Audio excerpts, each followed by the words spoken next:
My teacher said to me, young man, if you will change, everything will change for you. If you will get better, everything will get better for you. What a clear message that was for me. He said, if you'll change your philosophy, if you'll change your habits, if you'll refine your thinking, if you'll change and accept some new disciplines, if you'll turn the corner where you've been in the past, go for a new life for the future, he said all kinds of remarkable things will happen for you if you will change. Before I met Mr. Schoaf, I used to cross my fingers and say, I sure hope things will change. I was hoping the government would change and the tax structure would change and that my boss would change and pay me more money. Economics would change and prices would come down. And I was hoping that circumstances would get better. And then I discovered from my teacher that those things are going to continue the same. In fact, all of those things that happen to us is kind of like the wind that blows. And the wind blows on us all. But if you just let the wind blow, I'm telling you, it won't take you where you want to go. All of us must use this wind to take us to the dreams we've got, to the equities we want, to the money we want, to the income we want, and to all the things we want our life to have. This is where we want to go, and we've got a good wind, but we must not leave our future just to the wind, just to the economy, just to the structure of the way things are happening today. Here's what we must learn to do, and that is set a good sail. And if you'll learn to set a good sail, and that's what my teacher taught me in those early days. He said, Mr. Rohn, the wind is going to blow however it's going to blow. Politics are going to be politics, and the economy is going to be the economy. And however it turns out, that's the way it's going to be. What you must learn to do is not to wish for a better wind. That's naive. The key is to wish for the wisdom and the skills and the learning so that you can set a better sail. And so that's what I did at age 25. I went to work not on the economy. I went to work not on the community. I didn't go to work to try to change the government. I didn't go to work to try to change my boss or the company. I didn't go to work to try to change circumstances. I went to work to try to change myself. And I picked up that promise my teacher shared with me, that if I would change, my income would change. If I would change, my bank account would change. If I would change, my future would change. And sure enough, his promise came true for me. The first 6 years of my economic life, I wound up broke. Those pennies in my pocket, nothing in the bank, behind on my promises. The second 6 years of my economic life, I wound up rich. But interestingly enough, the second 6 years of my economic life, the government was about the same and the economy was about the same.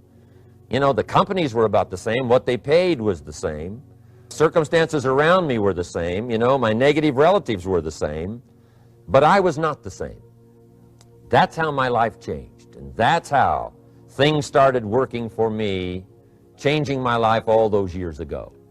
So that's what I wanted to share with you to begin with. This beginning of what Mr. Schoaf shared with me, that if I wanted my life to change, this was what I was going to have to do.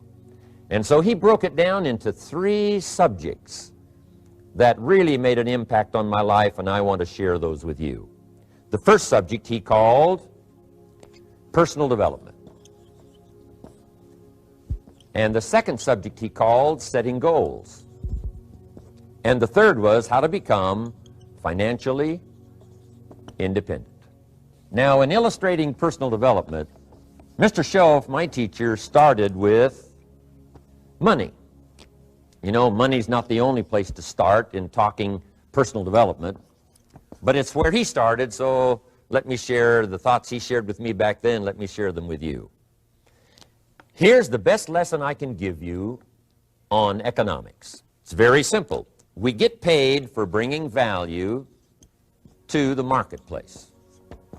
That's about as simple as I can put economics. We get paid for bringing value to the marketplace.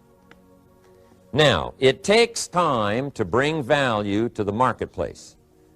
However, we do not get paid for time, so we cross that out. Mistakenly, the man says, I'm making about $20 for an hour. Not true. If that was true, you could just stay home, right, and have them send your money. So that's not true. We don't get paid for time, we get paid for value brought to the marketplace. Now, since that's true, here's one of the key questions of my talk to you today. Is it possible to become twice as valuable to the marketplace and make twice as much money in the same time? Is that possible? The answer is yes. Could you become 3 times as valuable as you might be right now to the marketplace and make 3 times as much money in the same time? And the answer is yes. 5 times, 10 times? Of course. America is unique. It's a ladder to climb. It starts down here, let's say, at $5 an hour, and it keeps going up. Top income last year, $80 million. The guy who runs Coca-Cola. Now, there's some key questions to ask here. Why would the marketplace pay someone only $5 an hour? Very simple answer. They're not very valuable to the marketplace. Now, we must underline to the marketplace. This person might be a very valuable brother, yes. Member of the family, valuable, yes. Valuable member of the church, of course. Valuable citizen of the country, yes. Valuable in the sight of God, no doubt. We're all of equal value in the sight of God. But if you're not very valuable to the marketplace, you don't get much money.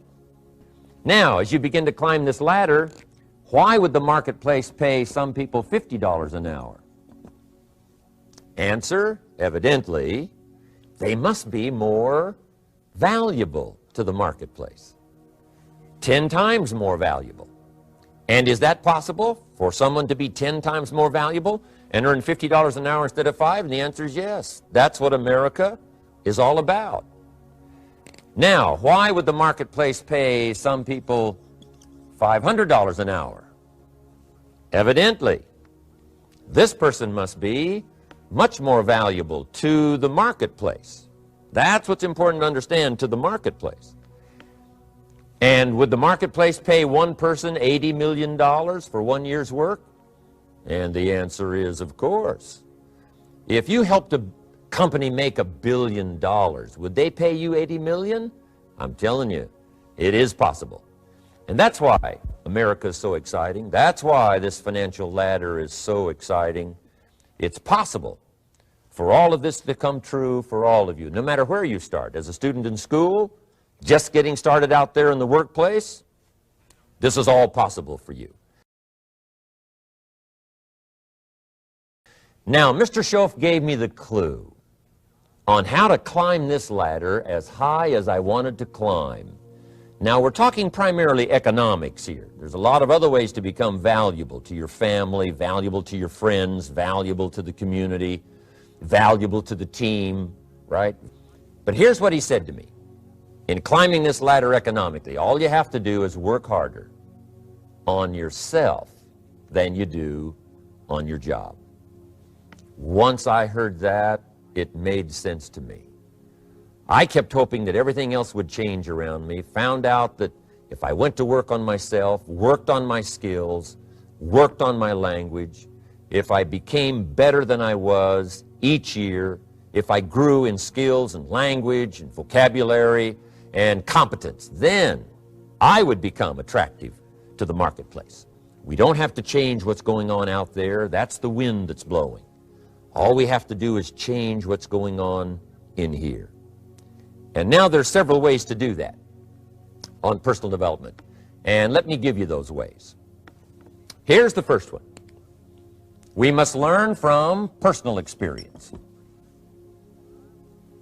Pretty simple. Learn from what happens to you. Take a look back over the last few months. Did you make some mistakes? How could you correct those for the future? Take a look back over the last year. Have you done it right or done it wrong? Let's correct it for the next year. Learn from your personal experience. Mr. Schoaf asked me when I first met him, he said, Mr. Rohn, how are you doing? You've been out there now 6 years. And I said, I'm not doing very well. He said, I suggest you not do that anymore. What a simple, swift analysis to my situation. He said, if you keep doing it, the next 6 years will be like the last 6. You don't want that to happen. Let's make the changes. So learn from your personal experience. Now here's number 2, why I came to share this video experience with you today. And that, I call it OPE, other people's experiences. That's me, other people. That's your teacher, other people. That's your friends and colleagues, other people. The people you meet that can pass along to you their experiences, what's happened to them, the mistakes they made, how they corrected them, how they changed their health and changed their bank account and changed their income and changed their future. That's it, other people. Now, there's two kinds of people to learn from. One is failures. It's too bad failures don't give seminars, right? That would be valuable. Bring your notebook, have them tell you how they lost it all and threw it all away, threw their health away and threw their friendships away and things didn't work out well. That would be valuable. But now then we must also learn from positive, people that have done well. They've got the health, and so we ask them, how did you become so healthy? They've got the skills, so we ask them, how did you become this skillful? They've got the income, so we ask them, how did you get here in such a short period of time? So now here's what's important in personal development. In learning from other people, we learn, number one, by observation. We learn what we see. We watch people that are successful in what they do. In sports, we watch their disciplines. In business, we watch their disciplines. By observation, what we can see. The reason I created this video is something that you could see someone's experiences translated for you. Second, we learn by what we hear. I've got some of my lectures on cassette tapes, so you can take them with you wherever you go and learn by listening. Turn your car into a mobile classroom and listen. And then listen to the sermon on Sunday morning. Listen to the lectures. Listen to the teacher. Listen to someone who's got something good to say. And then number three is vitally important on personal development, and that is read all the books you can possibly read in your lifetime. Mr. Schoaf got me started on my library. I've got one of the better libraries. Haven't read everything in it, but I feel smarter just walking in it, my library. At least I was smart enough to buy it. Now I got to be smart enough to read it. And then, of course, I got to be smart enough to decide what's valuable and then do it. But this one is very important. Become a good reader. Some books that helped change my life. Mr. Schoaf recommended, of course, the Bible. And my parents made sure I was a pretty good scholar by the time I was 18. That's been so beneficial for me, drawing from those illustrations, reading about those stories, people who made it and people who didn't make it and what the difference was. And then other books that helped to really change my life. One called Think and Grow Rich by Napoleon Hill. And then a book that helped me become financially independent by the time I was 31. And that book is called The Richest Man in Babylon by George Clason. And I'm going to share a little bit of that book with you when I get to financial independence today, our third subject. But I started reading the books, attending the classes, making sure that I got in front of people that had something good to say. And then I started keeping a journal. One of the major things my teacher taught me was to keep a journal. He said, don't trust your memory. If you hear something good, just make a little note and write it down. Now, at first I took, notes on pieces of paper and torn off corners and backs of old envelopes. And it didn't serve me well, thrown in a drawer. Then I learned to keep a journal, a bound copy of all my notes. So I would suggest you do the same. Things that impress you, a poem that impresses you. When you attend a class, some of the ideas that impressed you, jot them down. You read something in a magazine, right? Some ideas. Take those out, put them in your journal. Keep a good journal the rest of your life. This will serve you well. My journals make up a significant portion of my own library. And if you saw my library and saw my journals, I tell you what you'd have to say. This is the library, and these are the journals of a very serious student. No wonder Mr. Rohn is invited to lecture and speak on his experiences around the world. So I want the same thing to happen to you. Value captured, that you can resort to later, go back over it and review it, and let it become valuable to you. So that's my first subject, personal development. Work harder on yourself than you do on your job. Develop the skills, learn the lessons, take the classes, absorb all that is being taught to you these days. And then later on, of course, you can sort it out, what's valuable to you and how to refine it for your business and for your life and for your future. But the main thing is to get it and start this process of personal change, personal development. And let me say it one more time. If you will change, everything will change for you. You'll never be the same. You'll keep growing. As you look back on a few months, look back on a few years, you won't believe the progress you can make economically, your relationship with your family, your friends, and whether you're in sports or economics or whatever. I'm telling you, that whole process of committing yourself for personal change, personal value, can really make your life unique and worthwhile.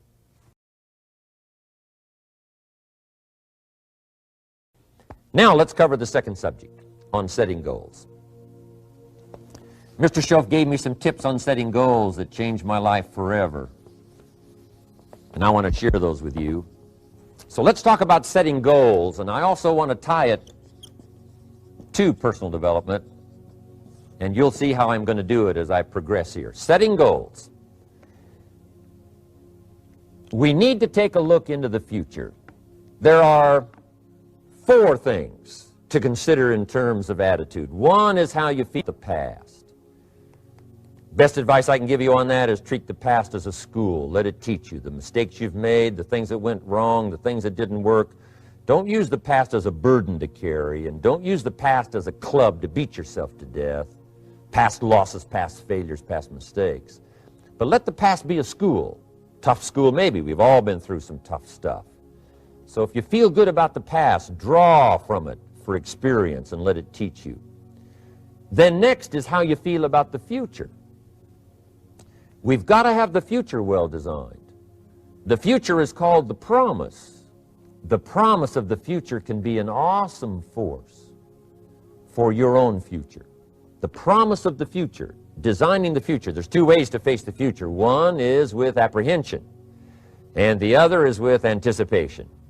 I promise you, in my travels around the world, most people face the future with apprehension.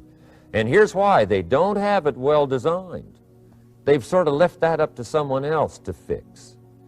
But here's the best way to face the future, with anticipation. And you can face the future with anticipation if the future is clear, if the future is well designed.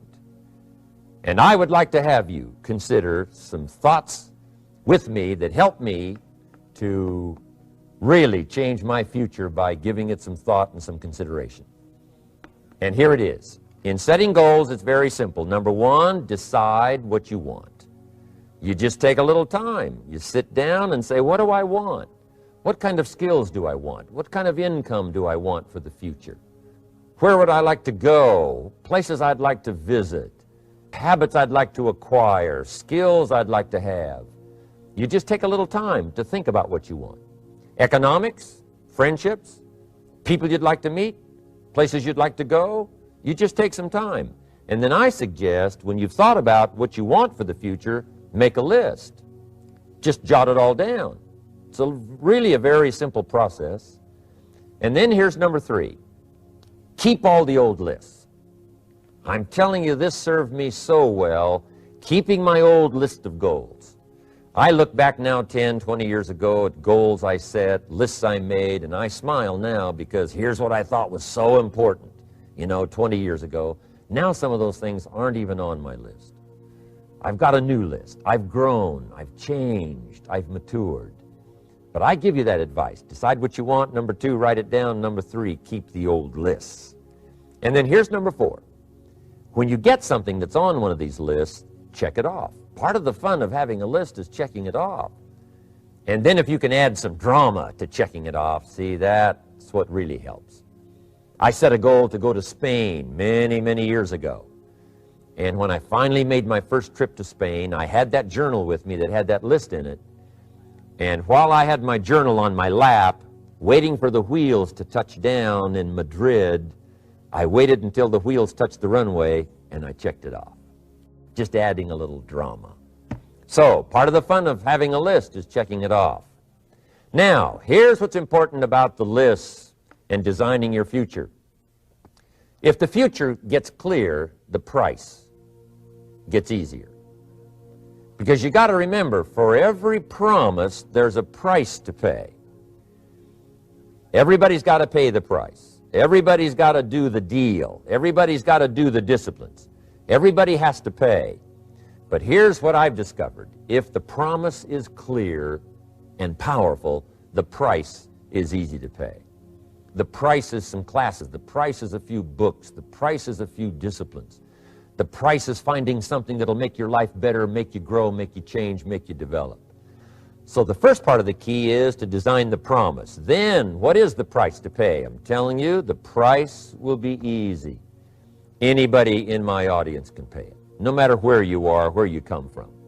Color doesn't matter, religion doesn't matter, where you grew up doesn't matter, circumstances don't matter. I'm telling you, if you'll make the promise of the future clear for yourself, the things you want, the places you want to go, the things you want to have, the person you want to become, the skills you want, the homes you want, the future you want, the friends you want, all of the values of life that you could possibly want. If you'll make that clear, make those lists, and be serious about it, I promise you it's an easy price to pay. Anybody can pay it. And the best advice I can give you is, if I can do it, you can do it.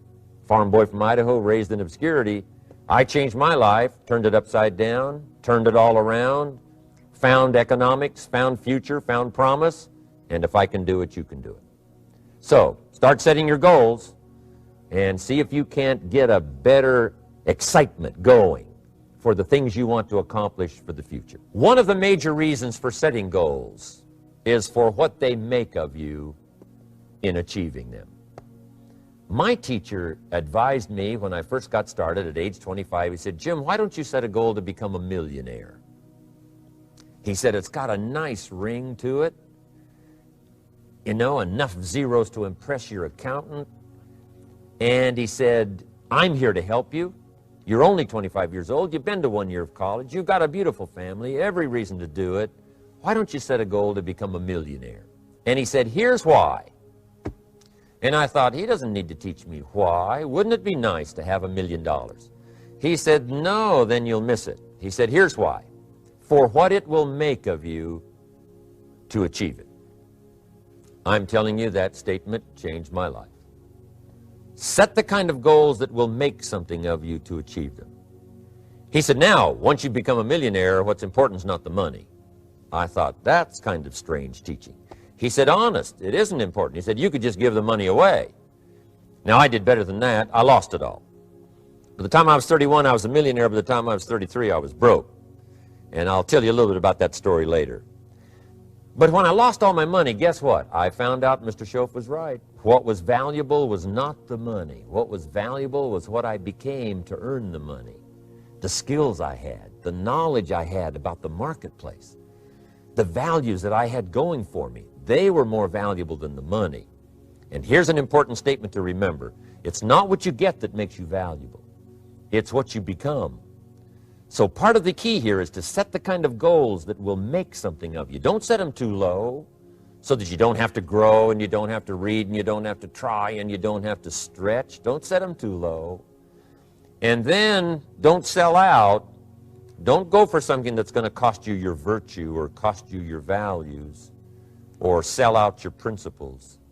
There's a good middle road here to follow. Goals that will inspire, goals that will help you grow, change, develop, and become better than you are. Okay. Now let's talk about financial independence. How to become rich by 40, 35 if you're extra bright, much sooner if you find an opportunity like I did. Let me show you how I did it. Financial independence. Financial independence is the ability to live from the income of your own personal resources. Financial independence. Now it depends on how you want to live. If you need $2,000, $3,000 a month, if you need $4,000 or $5,000 a month, if you need $10,000 a month, some people may need, $100,000 a month. But whatever you would need to live, and you could earn that living from the income of your own personal resources, that's what I call financial freedom, financial independence. And let me show you how to acquire it. If you start at age 15, between ages 15 and 35 is 20 years. And in my personal opinion, based on my own studies and my own experience, 20 years, in my opinion, is enough time to become financially independent. If you're not, you don't live in the wrong country. Probably what's happened is you have the wrong plan. And it's easy to be a nice person with the wrong plan. I found that when I was 25 years old. I was broke at age 25, and I was a nice guy. You would have liked me. But I'm telling you, my plans up until then, especially my financial plan, left me broke. I totally changed it the next 6 years, and I became financially independent. So I know what I'm talking about. It is possible in a reasonable amount of time, 15 to 35, whatever, 20 years' time, enough time. You can do it in a much shorter period of time, like I did if you want to. But this is a reasonable enough time. But here's number one. First of all, you got to have the right philosophy. Philosophy is our ability to gather knowledge and sort through it and decide what's valuable. To develop a philosophy about life, a philosophy about our health, a philosophy about our family relationships, a philosophy about economics. And if you develop the right philosophy, that's what helps to set this sail so that in 6 years it takes you where you want to go instead of winding up like I did that first 6 years of my economics, broke, no money, empty bank account. The right philosophy. Now let me give you a couple of philosophies to consider. Here's the first one. It's called the philosophy of the poor. And here it is. Poor people usually spend their money and invest what's left. That's the philosophy of the poor. Now here's the philosophy of the rich. Rich people invest their money and spend what's left. And here's the startling answer. It really doesn't matter what the amount is. What's most important is not the amount. What's really important is the philosophy. So I would ask you to adopt this philosophy of spending after you have invested. Invest first, then spend. And I've got a little formula that I'm going to share with you. Now, what should a child do with a dollar? I mean, there's a lot of debate going on, I'm sure, across the country on what a child should do with a dollar. Here's one opinion. It's only a child and it's only a dollar. What difference does it make? Well, in my opinion, it makes all the difference in the world. A person's economic future starts with a child with a dollar. Somebody says, oh, no, you're only young once. Let him spend it all. Well, when would you hope that would stop? Somebody says, well, wait till he's 50 and broke like me and, and then he'll learn. Well, no, we don't want to wait that long. If I would have known earlier than age 25, I would have changed. In high school, if they would have had classes called Wealth 1, Wealth 2, I'd have taken both classes. I would not have waited until age 25. So, the earlier the better. So, what should a child do with a dollar? Here's the simple premise to begin with. Don't spend it all. And if a child wants to spend the whole dollar, you got to say, hey, don't spend it all. Don't spend it all. They'll say, why not? It's my dollar. I earned it. You say, I know you earned it, but don't spend it all. They'll still say, why not? Say, let me show you why not. So you put them in your car, take them to the other side of town, and show them where people live that spend the whole dollar. You just drive them around. Kids learn best by visual. Just drive around and say, would you like to live here? Kid says, no. Would you like to live like these people live? Kid says, no, no. Then you can't spend the whole dollar. So, kids will get the message. So, take them to the other side of town, show them around, unless you already live there, and then just show them around. Anyway, don't spend the whole dollar. Now, let me give you my best view of what to do with the dollar. And I promise you, if you started at age 15, now if you're over 15, right, you've still got plenty of time. You still got 20 years. If you're 30, you've still got 20 years. I mean, you still got plenty of time to start what I'm about to share with you. What to do with a dollar. Here's my first bit of advice. Never spend more than 70 cents. Never spend more than 70 cents. Now, you got to pick some number, and the number you pick is going to be determined by your philosophy. It's going to be determined by what you've been taught or your experience teaching yourself. When I first met my teacher, Mr. Schoaf, I was at about 110% of each dollar. You know, I'm down at Budget Finance hawking my furniture and my car one more time. And then I learned a whole better formula for financial independence. Number one, don't spend more than 70 cents. Now, kids say to me, well, okay, what do I do with the other 30 cents? And here's what I teach them. 10 cents for charity. Charity or church, or helping people that can't help themselves. 10 cents to support worthy projects. Projects that you feel good about. 10 cents out of every dollar. It's called being generous with part of what you've taken out of society. Now, in my opinion, nothing teaches us character better than generosity. No class, no teacher, no book teaches character better than generosity. And the best time to start is when the amounts are small.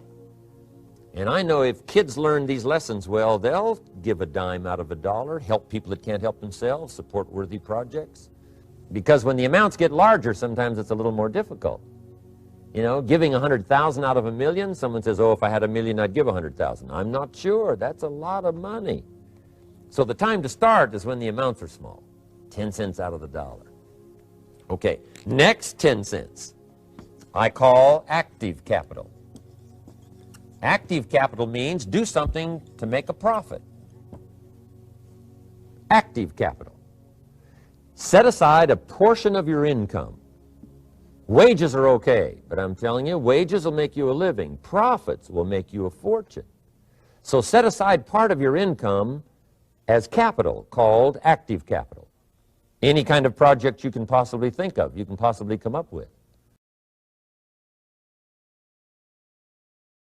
Then you must jot this down if you're taking notes. Profits are better than wages. One, you can't usually start wages until you're about 16, 15, 16, but you can make a profit long before you're eligible to start earning wages. And then there's no limit to profits, and they can double and triple and quadruple. You know, there's no limit. It's incredible how fast profits can grow. So profits are better than wages. Wages make you a living, profits make you a fortune. Now, the third 10 cents is vitally important. I call it passive capital. Capital you let somebody else use. A financial institution, stocks and bonds, mutual funds, whatever. Let someone else use it. You furnish the money. They use it to make a profit, but they pay you for the use of it, called interest. And here's one of the things that'll make you financially independent fairly quickly, and that's called compound interest. And this is how you get it. Letting someone else use a portion of your money, your substance. They show the profit, they pay you interest. And this passive capital, I'm telling you, over a sustained period of time, if you'll develop this little 10, 10, 10, and 70, especially starting at age 15, I'm telling you, by the time you're 35, you will be financially independent. You'll have the ability to live from the income of your own resources. And then one more point on passive capital. There's a Bible philosophy. I'm an amateur on the Bible. But there's a Bible philosophy that teaches the borrower is servant to the lender. And if you want to be in a powerful position as you grow older, finally when you become mature, maybe have your own business, things have worked out for you for the future, the position you always want to be in is the power position, and that's called the lender. The lender is the power position. So if kids learn early enough, and then you ask them what they'd like to be when they grow up, I'm telling you, once they understand, they'll say, well, one of the things I want to be is one of those lenders. That's the power position, not the spender. No, you'll be pitied the rest of your life if you just become a spender. You got to become a lender. And I think this is the one formulas to follow. 10 cents out of every dollar. Let someone else use it. Be the lender, power position. Then try to show a profit. Can't we teach our children how to take $1, search the neighborhood, find a broken wagon, pay $1 for it, bring it home, you know, clean it up, sand it until it's clean, paint it red till it shines, straighten out the wheels till they're true, take it back to the neighborhood, sell it for $5? Anybody can do that. Now, does the child deserve $4 profit? And the answer is yes. Society now has a mended wagon. And that's what America's all about. Finding something, touching it, making it better, making a profit, taking part of your resources, helping people who can't help themselves. Let someone else use it to make a profit. Some projects require more capital than one person has. Exciting. And then let them pay you for the use of it. So that little simple formula, I hope, will help you. Now, one more key on financial independence, and that is attitude. Attitude. Here's number one. I used to say, I hate to pay my bills. My teacher straightened me out on that. He said, let's see, Mr. Rohn, what you hate to do is pay $100 on an account and reduce your liabilities and increase your assets. I said, well, no, not if you look at it that way. He said, well, it all depends on how you look at it. So wouldn't you love to pay your bills, reduce your liabilities, increase your assets? You got to have that kind of attitude. I found out the same attitude about taxes. I used to say, I hate to pay my taxes. And Mr. Shove said, well, that's one way to live.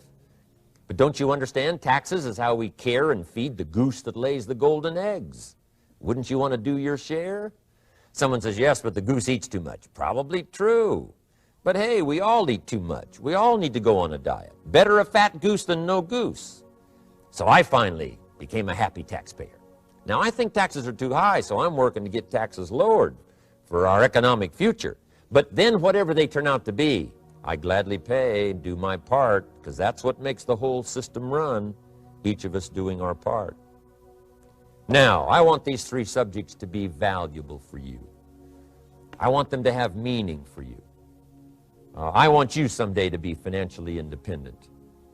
I want you to have the personal development so that you feel good about yourself. If I had a chance to meet you someday, I'd like to have you show me the list of goals that you got started and say, Mr. Rohn, here's some I've already checked off. Here's the books I'm reading. Here's what's happened. I'm developing the skills. I'm better this year than I was last year. I've got more self-confidence. My skills are developing. That's what I want for you, and that's why I took the time to come and share in this video message with you. I do seminars all around the world, but this is one way that I can reach out and touch you in case you can't come to my seminars, wherever I am. Maybe this video will reach you somewhere, and it'll have an impact on your life. And what I'd like to do is later hear about it, a letter, phone call, or to have a chance to meet you in person.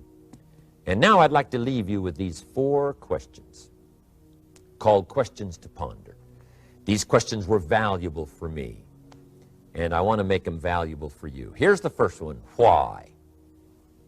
We all ask why we should work this hard, why take that many classes, why go to school that many years, you know, why take the notes, why read the books, why work that hard, why put yourself through the push-ups and the disciplines, why? Good question, why? Best answer to why, I think, is the second question. Why not? Why not see how many books you can read, how many classes you can take, how many skills you can develop? Why not see how valuable you can become to the marketplace and to your friends and to your family? Why not see what you can make of yourself? Why not see how far you can go, how much you can see, how much you can earn, how much you can share? Why not? That's the heritage all of us have, in America especially, is to see what we can make out of our lives now that we've been given this extraordinary opportunity. Now, my third question I'd love to ask you in person. But since I can't do it in person, I want to ask it of all of you. But I want you to take it personally. And my third question is, why not you? Why not you? With good self-esteem. Why not you starting to change and setting goals? Why not you starting to make progress toward financial independence? If I can do it, you can do it. I wished I had a lot more testimonials here today besides mine. A whole steady stream that would come by and tell you their story. Someone who started with nothing, finally run a big enterprise. A mother who was on welfare, now she owns her own business. In addition to my story, I wish I had a lot more. And if all of them told their story, guess how they would probably wind up their story? They'd probably say, just like me, why not you? If we can read, you can read. If we can change, you can change. If we can figure it out, you can figure it out. If we can turn it around, you can turn it around. There isn't anything you can't accomplish. That's what those testimonials would say. And so I want to say it to you personally. Why not you? You've got the brains, you've got the stamina, you've got the vitality, you've got the interest, you've got your life ahead of you, you've got the future. You can do it. If anybody can do it, you can do it. If one of us can do it, hey, we all can do it. And now here's my last question. Why not now? This is a good time as the 20th century starts to wind down, a few more years as we get ready for century 21. What a good time to set your goals, work on yourself, work on your skills. What a good time to get it together. What a good time to start this process. Personal development, growing, changing, developing, having a good plan for your money and for your life and for your future. Why not now? And I hope I have a chance to see you one of these days and share with you the experience, the reaction, response you might have had from my message today. And until I get a chance to see you on this side of the world or the other side of the world, in some school or some seminar, or maybe I'll come and speak for a company that you work for someday. I hope I get a chance to meet you. Until then, I wish you the best. I want all that I've gotten to be yours and much, much more. God bless. Goodbye.